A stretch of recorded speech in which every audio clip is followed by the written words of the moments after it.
ஆகவே இந்நிலத்தை எப்படியா பண்படுத்துதுன்னா புண்ணியவான்கள் உருவாக்க வேண்டும்.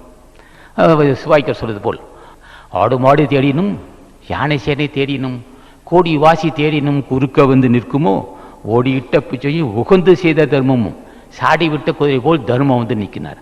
ஆடு மாடு தேடினா இருக்குமா? இல்லாதத்தானுக்கு ஆடு மாடு வேணும். ஆடு மாடுனா ஆடு 4 ஆடு இருக்கணும், ஆடு மாடு வச்சிருப்பான். ஆடு மாடு தேடினும் யானை சேனை தேடினும் அரசன் தான் என்ன செய்வான்? பெரும் சேனை, ஒரு பெரும் படை இருக்கும், யானைப்படை குதிரைப்படை எல்லாம் வச்சிருப்பான். இல்லாதத்தான் ஆடு மாடு வச்சிருப்பான்.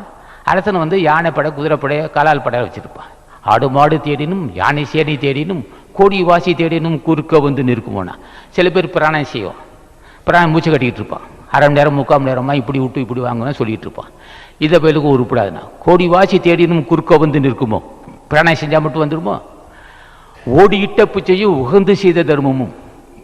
ஓடி கொடுக்கணும், யாரா வருவானா, யாருக்கா செய்யணுமோ, இருந்து உபசரிக்கணும், 4 பேர்த்துக்கு செய்துக்கணும், நம்ம இளம்பேருக்கு செய்து கொள்ள வேண்டும் என்ற உணர்வு. ஓடியிட்ட பிச்சையும் உகந்து செய்த தர்மம். மனசில் தூய மனசோடு செய்யணும்.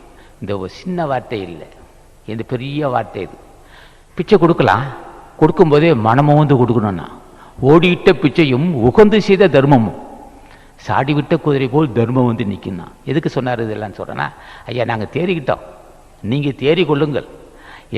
எல்லாமே தேடிக்கலாம். ஆடு மாடு தேடி வச்சுருக்கீங்க, குதிரைப்படை யானைப்படை இருக்கும், பிராணம் செய்வே, இதெல்லாம் வந்து குறுக்க நிற்காது. யமன் வந்து யமன் வரும்போது கூட்டு உனை தடுக்கிறதுக்கு முடியவே முடியாது. மனமுது செய்ய தர்மம் தான் உனக்கு துணையாக இருக்குன்னா. அதான் வள்ளுவன் சொன்னால் நீதல் இசைப்பட வாழ்தல் அது அல்லது ஊதியமில்லை உயிருக்குன்னா. அப்போ உயிருக்கு ஊதியம் தருவது இந்த புண்ணியம்தான். அந்த புண்ணியத்தை செய்வதற்கு தான் வள்ளுவன் இதெல்லாம் வகுத்து சொல்லுகிறான்.